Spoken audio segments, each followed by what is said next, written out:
ناول څړه لیکوال نور محمد ترکی لومړی څپرکی د مازدیګر لمر غوټه کېده چې تور یو د ولي سپین لرګی په لاس له پاسه راغی. دی بشپړ 2 کاله له خپل کلي څخه ورک و او تقریبا د هر چا هېر سوی و، خو اوس وروسته له پچې ادا کولو نه بیرته خپل کلي ته راغی. ده بې له یوې 10 کلنې خور چې بتکۍ نومېده او هغه د اکا سره اوسېدله، بل څوک خپل او نږدې نه درلودل چې د ده هرکلی وکړي. مور او پلار خو یې لا پخوا مړه سوي وو، که څه منی نوی شروع سوی دی او هوا دومره ډېره سړه نه ده، خو بیا هم د لمر لوېدو په وخت کې ساړه وي. کوم وخت چې دی د کلي په یوه واټ راننوت، نو یو کمکي 11 کلن هلک ولید او په زوره یې نارې کړې چې دا دی تور راغی، او بیا په منډه د تور د اکا کره ورغی چې د تور پر خور باندې زیری وکړي. د تور خور په منډه ورته راووتله او پر خپل ورور باندې په خورا مینه وغوړېده. بتکۍ له ډېرې خوشحالۍ نه په زوره زوره ژړل، خو چې د خپل ورور ژړبخون مخ او لوڅو پښو ته چې تر نوکانو یې د نوک وهلو په اثر وینې تللې وکتل، نو دا د خوشحالۍ چیغې او ژړا یې د زړه د درد او خواشینۍ په چیغو بدلې سوې او له ډېره درده به یې زړه اور واخیست. بتکۍ خپل ورور نیغ څالې ته بوت او هلته یې د اور خورا غوړه لمبه ورته وکړه. خور یې سمدلاسه یو زړوکی وسوځاوه او ایرې یې د تور پر نوکانو ورکښېښودلې.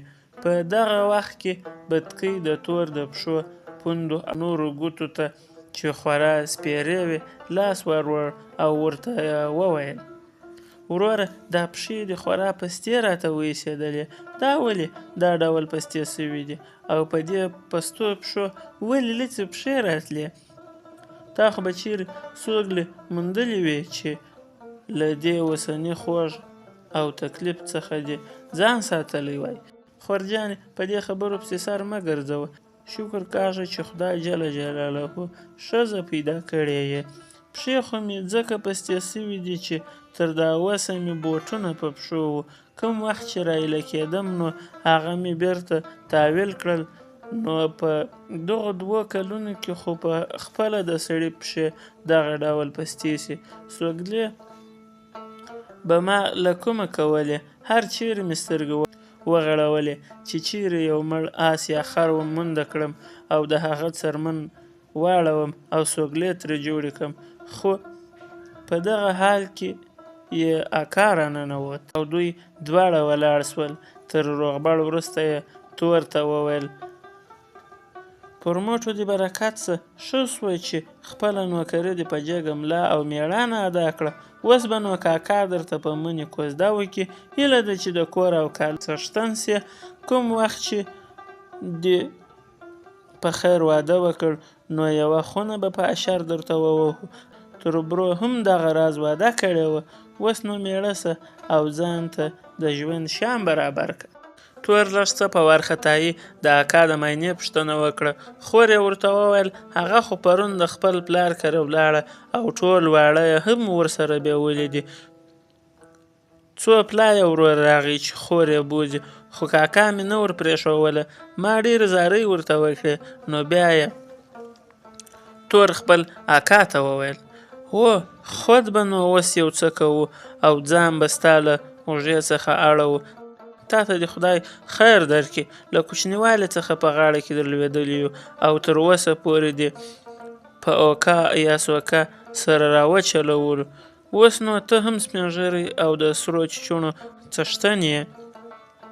که موږ تا نسو ساتلی نو لږ تر لږه خپل ځان خو باید در څخه واړوو. ما له پخوا دا نیت کړی و چې څرنګه چې کور ته ورسم او تاسو او دغې خورکۍ ته یو څه د ژمي بوټي موټي در وکم او یو څه شومه در برابره کم، نو په خپله به په لومړۍ قافله کې کوز ملک ته ولاړ سم. خدای تعالی مهربانه دی، ګوندې پسرلي ته یو څه کالي مالي برابر کم.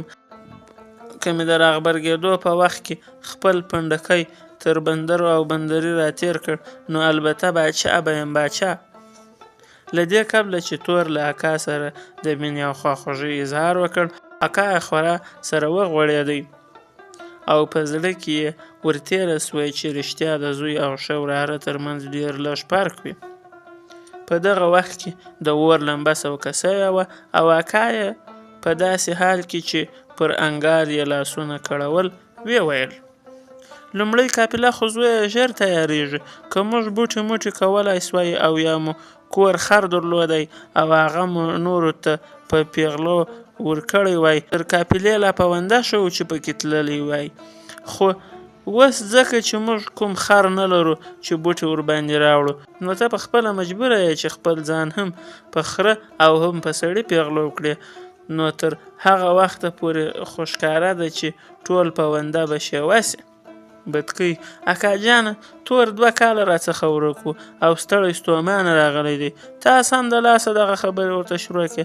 ته خو یې څو ورځې پرېږده چې ساه خو واچوي، بیا چې یې هر څه پکوې هغه پکوه. اکا یې وویل: زویه، ته خو لا اوس نجلۍ یې، په دغو خبرو دې سر نه خلاصېږي. اوس لا سر د چارې ده چې که ځانونه ورته چمتو نه کړو او خپل کارونه پر وخت برابر نه کړو، نو بیا به مو په ژمي ساړه رېږدوي او له لوږې به خوب نه راځي. کوم دی؟ ساش خو هیڅ شی نه لرو، د مولا درته تش تور لاسونه ناست یو. ګمان نه کوم چې څوک به پور هم راکړي. که دغه زړکښې خبرې هلک ته ونه کړم او د خپلو کارو د کولو لپاره یې چمتو نه کړم، نو بیا به هر څه نیم خوا را پرېږدي او دی به په خپله مخه درومي. بدکۍ: اکا جانه، ستا خو تل دغه زړکښې او زړه ماتې خبرې وي چې زما یادېږي. ستا سره تل د یرګۍ او شومګۍ او د بوټو غم وي، خو بیا هم موږ بې له اختره د ورځې نه او د کوم خیرات د ورځې نه په نس ماړه سوي نه یو. نن ماښام دغه خبرې ټولې یوې خواته که. زه اوس سمدلاسه ولاړېږم او ورورک جان ته ښه ډوډۍ برابروم. اکا: ښه دی، زه به ماجت ته ولاړ سم، تر هغو به تا څه اور اوبه سره ګډ کړي وي. نه پوهېږم څه به وکړې. بدکۍ سمدلاسه د یوه ګاونډي کره چې هغوی غوا درلوده ورغله او د هغه کاله معاینې ته یې د خپل ورور د راتګ احوال ووایه. هغه مېرمن خورا زړه سواندې ښځه وه او د لږ فکر څخه وروسته یې ورته وویل: ورسه کنجۍ راوړه چې یو څه شیدې درکم چې ورور ته ډوډۍ پکې ور وړه کړې. مور دې خدای وبخښه، زما یې ډېر چوپړ وهلی دی. بنې یې ورته وویل: د مور ښه یې در په زړه کېږي، نو یو لږ څه غوړي هم ورکړه چې خپل ورور ته شیدې او غوړي ورکړي او په دې توګه نن د تودې او لندې ډوډۍ پر کاسه سره کښېني. کوم وخت چې دا لنده ډوډۍ په خورا خوشحالۍ سره وخوړله سوه، نو اکا د ماخستن د لمانځه لپاره ماجت ته ولاړ سو. تور ته یې هم بلنه ورکړه چې له ده سره ماجت ته ورسي او هلته د کلیوالو د خان او ملا سره روغبړ وکړي او هم خپل لمونځ وکړي. خو بدکۍ پورې وځړېدله او تور یې نه پرېښود چې ماجت ته ولاړ سي. دې اکا ته وویل: خوارکۍ پرېږده چې لږ ارام وکړي، په لوڅو پښو یې دا دومره مزلونه په وږي نس راوهلي دي، پښې یې ټولې تڼاکې او چاودلې دي او هم یې نوکان څو ځایه له ډبرو سره وهلي دي چې سرې وینې په زړېږي. لمونځ به بیا وکړي. ملا چې د تور پر اکا سترګې وځلېدې، لږ څه په وچ غږ یې ورته وویل: خړ اکا، د ماښام له لمانځه نه وروسته چا راته وویل چې ستا وراره راغلی دی. موږ ویل چې دی به د ماخستن لمانځه ته راسي، خو اوس نه معلومېږي، لکه چې لمونځ یې هېر کړی دی. ته هم په دې وختو کې بې پروا سوی غوندې یې. پر هلکانو چې غږ ونه کړې، هغوی خو د لمانځه او د خدای تعالی د نور عبادت دومره پروا نه ساتي. پښه دې د ګور پر غاړه ده، خو بیا هم ته د دین له چارو سره دومره ټینګه مینه نه لرې لکه دغه ځینې نور سپین ږیري چې یې لري. دا چې خدای ګوله ډوډۍ نه ده درکړې او تل له لوږې خوسۍ کوې، علت یې همدغه دی. چې ته د دین له کارو سره ښه مینه نه څرګندوې، باید پر عبادت زور وکړې چې خدای تعالی دې د یوې خولې مړۍ څښتن کړي. خړ اکا د ملا په دې خبرو او وینا لږ څه سره خواشینی غوندې سو او له وامه یې څه ونه ویلی سول. خو د ده تر ور چې په کلي کې د غونډې خولې په درلودو مشهور دی او ډېر سپین ږیری او هم په خپله ملا ورته بشپړک وایه، وویل: په یوه خوله ډوډۍ یوازې موږ خوسی نه کوو، بلکې دا ټول کلی بې له یو دوو کسانو نور پیاز په ګنډه په ډوډۍ پسې ګرځي، نو دا ټول خو د دین له چارو سره بې مینې نه دي. ملا صاحب ستا دا پیغور چې نیستمن یو یوازې خړ اکا او یا ماته نه دی، دا خو په ټولو او پره خلکو پورې اړه لري. خړ اکا د ده خبره غوڅه کړه او هغه یې د عالمانو په مقابل کې یو سپین سترګي وګڼله او ده ته یې د پټې خولې په درلودو امر وکړ. د 2-3 شپو نه وروسته د ګرد اکا له کاله یو سړي تور دې ته وبایله چې سبا ته د دوی په اشر کې برخه واخلي. تور لږ څه تندی تریو کړ او ویې ویل: ورور جانه، زه زیات له چا سره په اشر نه ځم، زه غواړم چې په پیغلو له هر کلیوال او ګاونډي سره کار وکم. زه دې ته چمتو یم چې سبا ستاسې سره کار وکم، خو ګرد اکا به بیا خپل زوی پیاوړی له ما سره د بوټو راوړلو ته استوي، او که زوی پر ګران وي یا بل کم کار لري او ما سره تللی نسي، نو خپل خر دې بیا یوه ورځ راکړي چې زه بوټي پر راوړم. هو منو یې، په پیغلو را سره ولاړ شه، هغه بیا ستا خوښه ده، که دې خر غوښت او که دې سړی. خو سبا ته ځان برابر که چې اشرباڼې خورا ډېر دي او 2 خورا لوی پسونه حلالېږي، ځکه چې موږ غواړو د ژمي لپاره د 2 کورونو بوټي په یوه ورځ کوټه کړو. دا په نظر کې ولره چې باید واشکی او کهی له ځانه سره هم راوړې. ماښام یې بیا په څاله کې لمبه وکړه او 3 واړه اکا او ورېرونه ورته ناست دي. اکا یې وویل: اوس سپین ږیری سوی یم، د زړه غوړ مې لږ سوي دي، ژمي هم خورا درانه سوي دي، که کله کله غوړه او لنده ډوډۍ نه وي، ګمان نه کوم چې سږ کال دې زه تر دې ژمي ژوندی راووځم. توره زویه، یوه چاره به کوې او موږ ته به سږ کال یو لاندی راکوې.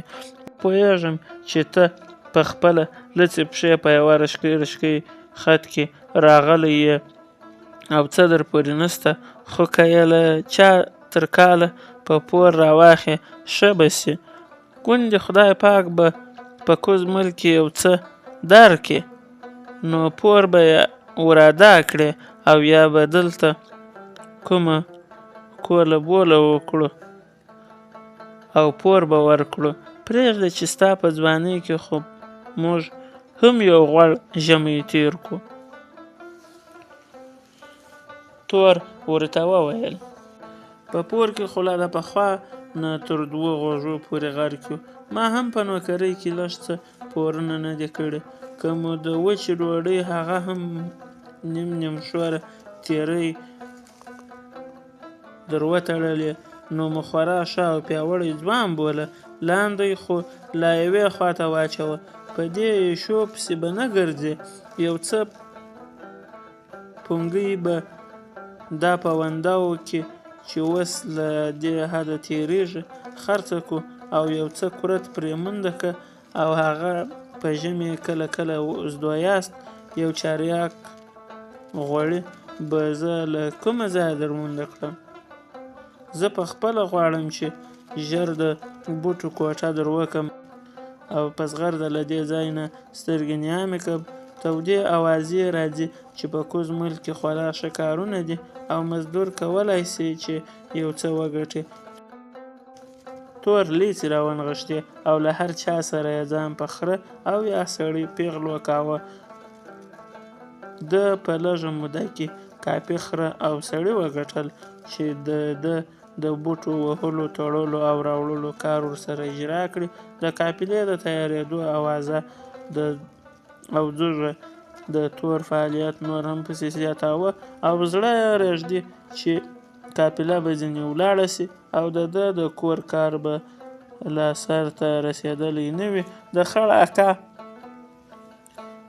یوه زاړه ملګري یوه ورځ ده ته وویل دا ستا وراره کوز ملک ته ځي او دی زلمی دی او دومره تجربه نه لري، احتمال شته چې هلته برساتي سي او بیخي رانسي، ځکه هغه ملک خو داسې نه دی لکه دا. هغه ډېر زړه وړونکی ملک دی. زلمیان په تیره چې خوار او پوروړي وي، نو د دې لپاره چې دی هلته پاته نسي، نو دلته یې پښه ور وتړه او په خور یې په مخۍ کوزده ورته وکړه. ګوندې بیا د ده مینه او علاقه دلته ډېره وي او د هغه ځای پاته کېدو ته دومره زړه ښه نه کړي. دغه کار باید که دې د لاسه وسي په همدې څو شپو کې لومړی تر هغه چې قافله تیاره سي وکړه او د خپل وراره زړه پر پښتۍ کړه. دا خبره مې ځکه درته وکړه چې له تا سره مې پخوانۍ مینه ده او بیریږم چې که دې وراره رانغی او لکه دا 2 تیر کلونه بیا به د لوږې فریاد کوې. خړ اکا: زه په خپله له ډېرې مودې راهیسته په همدغه فکر کې وم او یم، خو داسې ځای نه راموندل کېږي چې هغه ته دې زه زړه وروړم او دوستي ورسره وکړم. د جانو بزګر پر لور مې مرکه وکړه، خو هغه پزه په هوا ونیوله او غوښتل یې چې یو څه نغدې روپۍ هم سر ورکړم، ځکه چې د ده لور زما تر ورېرې 3-4 کاله لویه ده او په واده برابره ده.